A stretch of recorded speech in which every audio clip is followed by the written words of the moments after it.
Nous avons été très nombreux après Endgame et suite à la disparition ou la retraite de certains membres des Avengers à se demander quel nouveau personnage, quel nouveau super-héros allait rejoindre l'équipe. Après tout, les héros qu'on a vus à l'écran ne sont pas tous officiellement membres du collectif iconique du MCU, chose à laquelle la saga devra tôt ou tard remédier durant la prochaine phase. Nous donnons donc l'occasion d'une part de découvrir de nouveaux personnages fraîchement arrivés et d'autre part d'en intégrer quelques-uns qu'on connaît plutôt bien et qui ont clairement leur place au sein de l'équipe, en plus d'être des personnages très importants pour la suite de l'aventure, et plus précisément pour le nouveau grand arc du Marvel Cinematic Universe. Mais avant d'aller plus loin, il faut savoir que cette vidéo est sponsorisée par Raid Shadow Legends, le jeu au tour par tour qui fait énormément parler de lui en ce moment, l'un des projets RPG les plus ambitieux de 2019, le tout au sein d'un univers singulier et surtout d'une atmosphère des plus immersives, couplée avec des graphismes 3D impressionnants, des combats épico-légendaires, du PVP et naturellement une multitude de champions à collectionner. Raid, c'est clairement la grosse révélation du jeu mobile, ce qui explique d'ailleurs pourquoi 10 millions de joueurs dans le monde ont déjà téléchargé le jeu en seulement 6 mois. Et pour couronner le tout, le jeu est gratuit, et ça c'est beau. De mon côté, j'avoue être pas mal attiré par le PVP du jeu, et je suis sûr que ça plaira à beaucoup d'entre vous si vous prenez le temps de l'essayer. Et en parlant de plaire, Raid a un score monstrueux sur le Play Store avec plus de 300 000 avis. De plus, il y a un nouveau programme de récompense quotidienne pour les nouveaux joueurs. Le jeu se développe très rapidement et la nouvelle feature des Faction Wars est désormais en ligne également. Du coup, vous trouverez en description tous les liens spéciaux qui, en partenariat avec Raid, offrent aux nouveaux joueurs 50 000 argent et un champion épique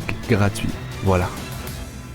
Ainsi, pour celles et ceux qui souhaitent en savoir plus sur les probables nouveaux héros à rejoindre l'équipe, sachant qu'il y en a certains dans le lot qui sont assez badass, le destin que réserve la suite de l'aventure à des héros qu'on connaît mais qui ne font pas encore partie du collectif, et aussi lesquels parmi eux formeront le nouveau trio phare Avengers. Je vous propose à travers cette nouvelle vidéo ma propre sélection de futurs membres, le tout entre analyse et théorie, car oui, certains d'entre eux ne sont pas encore de la partie, alors qu'il y a bien évidemment énormément d'easter eggs ou éléments les concernant dans le MCU. C'est donc sans grande surprise que je vous propose aujourd'hui de replonger à mes côtés pour une nouvelle exploration, histoire de traiter des nouveaux Avengers.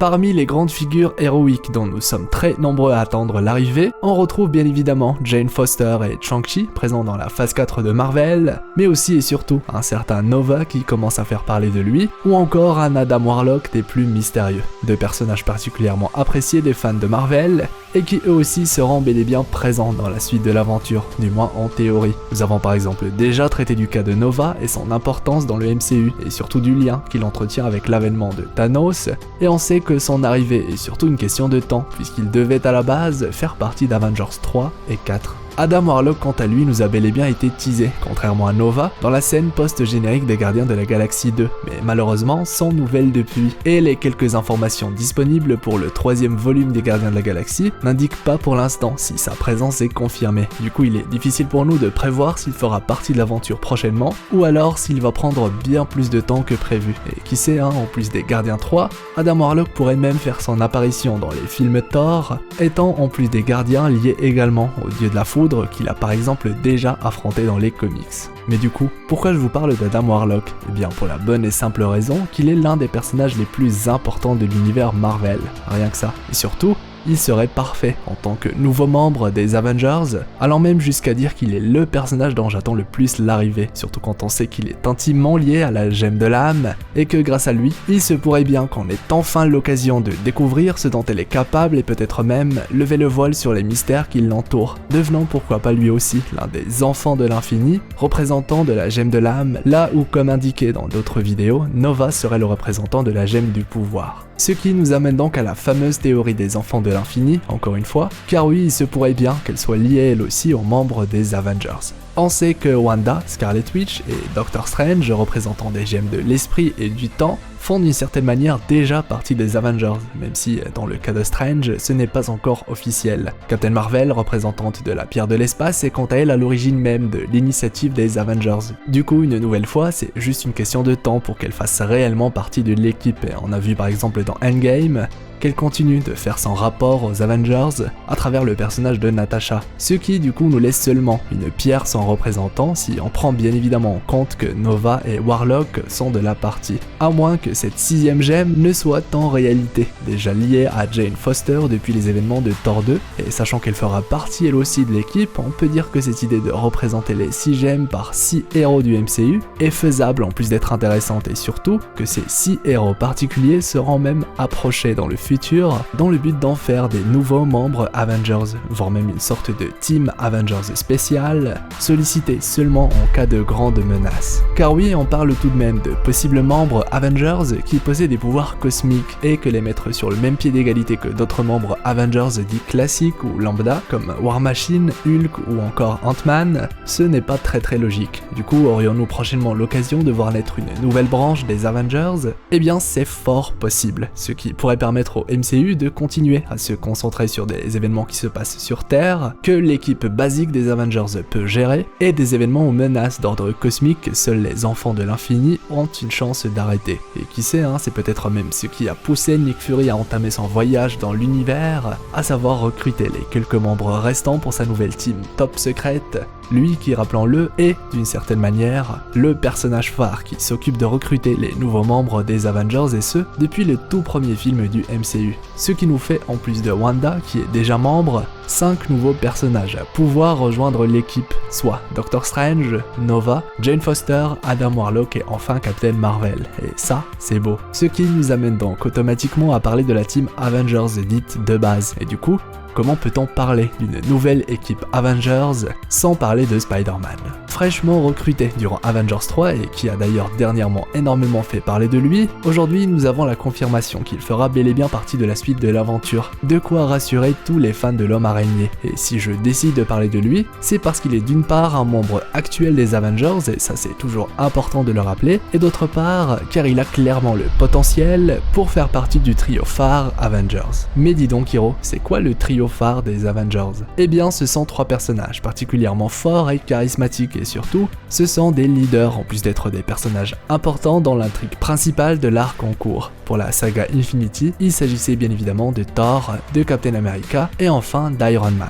3 personnages qui se valent plus ou moins en termes de puissance si on fait l'impasse sur le gros power-up de Thor durant la phase 3. En bref, ce sont les personnages sans lesquels rien n'aurait été possible, les 3 héros que le MCU se plaît à nous montrer le plus et qui souvent donnent lieu à des conflits ou conversations assez cool et mémorables. Ici, il est normal de penser que Spidey en fera partie, étant d'une certaine manière et comme précisé à plusieurs reprises, l'héritier de Tony. De plus, au niveau de ses pouvoirs, il est probablement l'un des guerriers au corps à corps les plus forts du MCU, notamment grâce à son Spider-Sense, qui lui permet depuis Far From Home de détecter à l'avance n'importe quelle action jugée dangereuse, en plus de lui permettre de se battre sans regarder ou entendre son adversaire. En bref, il est en théorie capable d'esquiver tout et n'importe quoi, couplé à sa grande résistance, ses capacités de régénération, sa force et son agilité légendaire. La petite araignée sympa du quartier peut rapidement se transformer en véritable arme mortelle, et croyez-moi, nous aurons à l'avenir l'occasion de voir un Spider-Man d'un tout autre niveau, car on a tendance à l'oublier, mais le MCU nous présente un Spidey adolescent. Imaginez un peu ce que ça peut donner d'avoir un Spider-Man adulte. Ah oui, et rappelez-vous de ce que Peter a été capable de faire dans Endgame alors qu'il n'a jamais eu le moindre entraînement, contrairement à la plupart des autres héros du MCU. Bref, vous l'aurez compris, Spidey possède juste un potentiel fou, ce qui lui permet logiquement d'avoir sa place au sein du fameux trio phare Avengers des prochaines phases. Ce qui nous amène donc au personnage qui devrait logiquement reprendre la place de Thor au sein des Avengers. Car oui, Thor a beau avoir fait partie des Avengers, il n'est désormais plus vraiment lié à la Terre depuis la destruction d'Asgard, et c'est surtout son père Odin qui veillait à ce qu'aucune menace externe ne s'attaque à la Terre.